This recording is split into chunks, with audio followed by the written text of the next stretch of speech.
नमस्कार, आप देख रहे हैं ब्रेकिंग बिहार। अभी हमारे साथ है जदयू के बिहार के प्रदेश सचिव राजेश तिवारी। जिस प्रकार से मंत्रिमंडल का विस्तार टल रहा है, कल भी खबर आई थी कि मंत्रिमंडल का विस्तार होगा और आज भी मंत्रिमंडल विस्तार की बात सामने आ रही है। हालांकि अभी कहा जा रहा है कि कैबिनेट की मीटिंग के बाद मंत्रिमंडल का विस्तार हो सकता है, लेकिन यह भी संभावना जताई जा रही है कि आज भी किन्हीं कारणों से मंत्रिमंडल का विस्तार रुक सकता है। हालांकि जदयू ने अपने कोटे से तमाम उन मंत्रियों के भी नाम जाहिर कर दिए हैं और अटकलें चल रही है कि ये मंत्री बन सकते हैं जो पिछली बार थे। करीब करीब महेश्वर हजारी को छोड़ करके वही लोग मंत्री बनेंगे। बीजेपी में कुछ बड़ा फेरबदल हो सकता है, लेकिन सवाल यह उठ रहा है, क्या मुख्यमंत्री नीतीश कुमार इन दिनों एक बार फिर से एनडीए से नाराज है? चिराग पासवान को लेकर के जिस प्रकार से बातें आई है, 5 सीटें चिराग पासवान को एनडीए ने दिया है और चाचा पारस, केंद्रीय मंत्री पशुपति कुमार पारस मुख्यमंत्री नीतीश कुमार से नजदीकियों के कारण एक बार फिर से बीजेपी ने उन्हें किनारा कर दिया, या कोई और बात है? तमाम मसलों बात करेंगे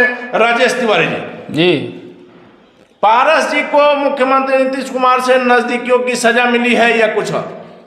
ये देखिए, ये अफवाह है, ऐसा कुछ नहीं है। नजदीकी तो अब मोदी जी से और नीतीश जी के बीच में है।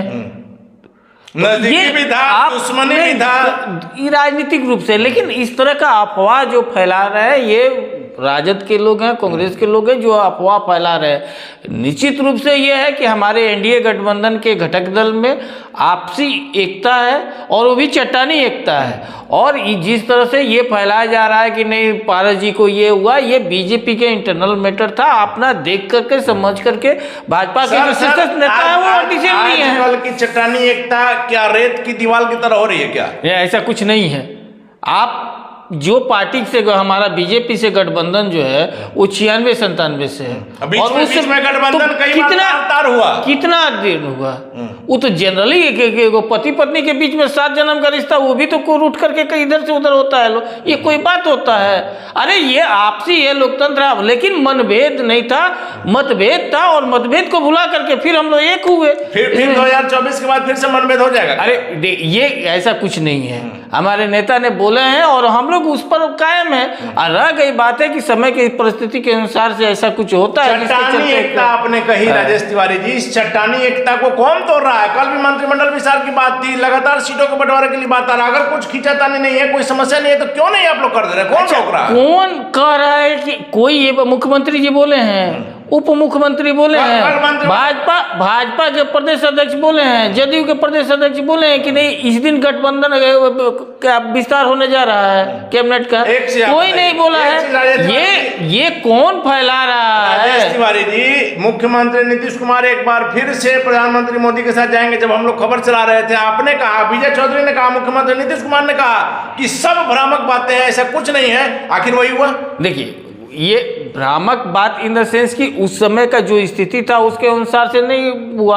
अब लगातार बात बना, उसके बाद हो गया, दोनों आदमी साथ आ गए, से बात हो गया। मुख्यमंत्री नीतीश कुमार की बात चल रही थी। हमने कहा था जिस दिन अटल जी के समाधि स्थल पर मुख्यमंत्री जी गए थे, उसी दिन हमने कहा था कि मुख्यमंत्री ने महागठबंधन पर प्रेशर बनाने के लिए किया है लोकसभा चुनाव के पहले। देखिए, मुख्यमंत्री जी, भारत के राजनीति में नीतीश कुमार जी एक ऐसे नेता है जो राजनीतिक दुश्मनी होता है राजनीतिक तक ही रखते हैं। सर, हम व्यक्तिगत रूप से वो कभी भी नहीं मानते, और वो किसी भी दल पर या व्यक्तिगत कोई भी राजनीतिक पर्सन पर वो व्यक्तिगत रूप से आरोप नहीं लगाते हैं, वो सब में जाते हैं। सर, हम व्यक्तिगत आज ये बताइए, जब उसमें थे, हमने हमेशा कहा विचारधारा की, चिराग पासवान से आप लोग को विचारधारा की दुश्मनी नहीं है? कोई विचार, उनसे क्या विचारधारा? वो चिराग का राजनीति है, मुख्यमंत्री नीतीश कुमार के खिलाफ था। वो हो सकता है कि उनका हो, लेकिन हम लोग कभी भी ऐसा नहीं माने हैं। आज 2020 में चिराग ने आप लोग को 30,000 पार्टी नहीं बनाया? नहीं, चिराग का इसमें कहीं कोई रोल ही नहीं, तो बीजेपी का होगा। ठीक है,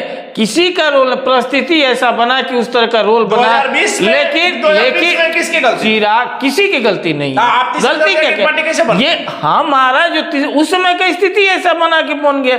लेकिन हम लोग ये है कि सब कोई जब चुनाव लड़ता है तो एक दूसरे के खिलाफ वार होता है। तो लेकिन हमारा यह है कि अभी जो एनडीए गठबंधन है, जिसमें चिराग जी हैं, पशुपति पारस जी हैं, मांझी जी हैं, सब कोई मिल करके हम लोग एक हो करके इस चुनाव में, लोकसभा चुनाव जो होने जा रहा है, उसमें 2040 में 40 जीतने के लिए हम लोग 40 तो बाद में बात कीजिएगा। अभी 10 तारीख को जब चिराग पासवान ने वैशाली के साहेबगंज में सरकार पर हमला किया, खास करके पलायन को लेकर के, आप लोगों को बड़ी मिर्ची लग रही थी। मिर्ची, देखिए मिर्ची अगर लगा तो फिर चिराग पासवान जी तो बोले, उसके बाद का बयान आप उन्हीं से जाकर पूछ लीजिए कि ऐसा क्यों बोले या फिर क्यों पलटे। आप लोग को मिर्ची नहीं लगा? हम लोग, अरे जब हम लोग जान रहे हैं, हम लोग काम किए हुए हैं, सच्चाई है सर, आपने ये है, तो उसके बाद क्या है? इस पर बात नहीं है। चिराग पासवान आपके खिलाफ बोले नहीं बोले? हमारे खिलाफ कौन क्या बोलता है, इसको हम लोग कोई वैल्यू नहीं देते। हमारे नेता काम में विश्वास करते हैं, काम करते हैं, इसलिए उनको विकास पुरुष कहा जाता है।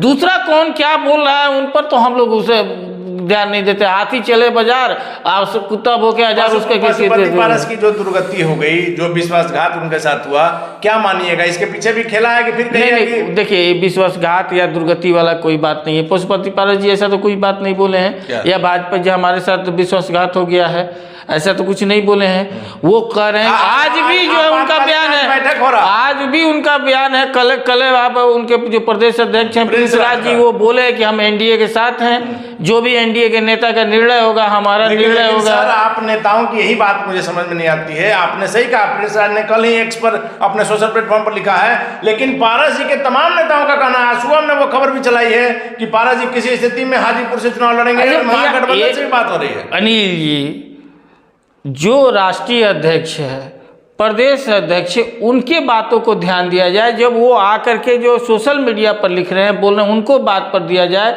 या कोई ऐसे लोग बोल रहे हैं जिसका कोई डिग्निटी नहीं है, उसको बात पर ध्यान दें। हम तो उसी बात पर ध्यान देंगे जो उनके प्रदेश अध्यक्ष और राष्ट्रीय अध्यक्ष जी बोल रहे हैं। लेकिन सर, चिराग जी को 5 सीटें मिली, पारस जी को एक भी नहीं। कहा जाता है हमेशा से कि केंद्रीय मंत्री पारस जी की निकटता मुख्यमंत्री नीतीश कुमार से बहुत ही घनिष्ठता, एकदम व्यक्तिगत नीतीश जी से सबका व्यक्तिगत निकटता है।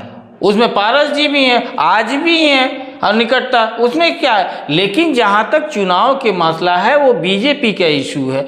बीजेपी किसको क्या दे रही है, मतलब वो बीजेपी से कर रहे हैं। हम पारस जी से निकटता, मुख्यमंत्री नीतीश कुमार से पारस जी की निकटता की सजा एकदम नहीं।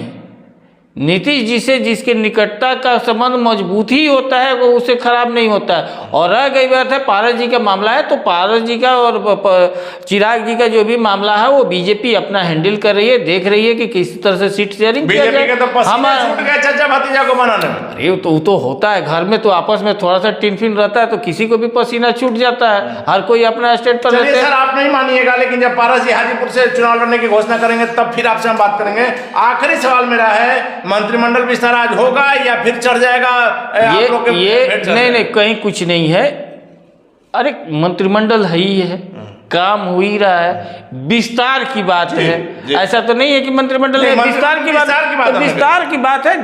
जब भी समय होगा, मुख्यमंत्री जी ये बोले ही हैं कि आने वाला समय में हो जाएगा। समय दिया हुआ है सर, आज होगा या नहीं होगा? अच्छा, कहाँ से समय? या तो राज्यपाल भवन से निकलता है नोटिफिकेशन कि हाँ इस समय है, या मुख्यमंत्री जी के यहाँ से, या कोई बोला है ऑथेंटिक रूप से? कैंसिल नहीं हुआ है सर, कल ऑथेंटिक रूप से कोई बोला है? कोई नहीं बोला है कि हाँ आज विस्तार होगा या कल विस्तार होगा, ऐसा कोई नहीं बोला है। ये कयास लगाया जा रहा है, लोग कयास लगा रहे हैं, और कयास लगाया, कोई 11 बजे बोल रहा है, कोई 1 बजे बोल रहा है, कोई 2 बजे बोल रहा है, कोई कल बोल रहा है, कोई आज बोल रहा है। लोग सबका अपना अपना दुकानदारी चल रहा है, चलने दीजिए। लेकिन जब मुख्यमंत्री जी अपना है, जब होगा कि हाँ इस समय पर होना होगा, निश्चित रूप से 16 सीट आप लोग को लोकसभा का क्लियर है, उसमें भी कैसे देखिए कितना सीट है, ये शीर्षस्थ नेता बैठ करके अपना बातचीत करके निर्णय ले रहे हैं। जब आने वाला समय में होगा, वो प्रेस के माध्यम से, आप लोग के माध्यम से नहीं, आप लोग के माध्यम से बता दिया जाएगा कि कितना सीट पर लड़ेंगे। चलिए, राजेश तिवारी जी काफी कुशल जो है बोलने वाले प्रवक्ता हैं। बातों को हमने आपको लगातार कहा है कि बातों को घुमा करके मूल बिंदु से, मूल विषय से कैसे भटकाया जाता है, या कोई राजेश तिवारी से सीखे। किस प्रकार कल मंत्रिमंडल का विस्तार टला, आज जो अटकलें लग रही है, सीधे तौर पर इनका कहना है कि कोई ऑथेंटिक जब न्यूज नहीं है, सबकी अपनी अपनी दुकानदारी चल रही है। आज भी मंत्रिमंडल विस्तार होगा या नहीं होगा, यह कहना मुश्किल है, क्योंकि निश्चित तौर पर मुख्यमंत्री नीतीश कुमार की नाराजगी एक बार फिर से बीजेपी के शीर्ष नेताओं से। जिस प्रकार से चिराग पासवान को 5 सीटें मिली है, पशुपति कुमार पारस को 1 भी सीट नहीं मिली है, कहा जा रहा है कि मुख्यमंत्री नीतीश कुमार से नजदीकियों का खामियाजा केंद्रीय मंत्री पारस को भुगतना पड़ा। वैसे में राजेश तिवारी का दावा कि एनडीए में सब कुछ ठीक है, समय आएगा तो सब ठीक हो जाएगा, इनके दाव में क्या सच्चाई है वक्त बताएगा। फिलहाल बन रहे ब्रेकिंग व्याख्या।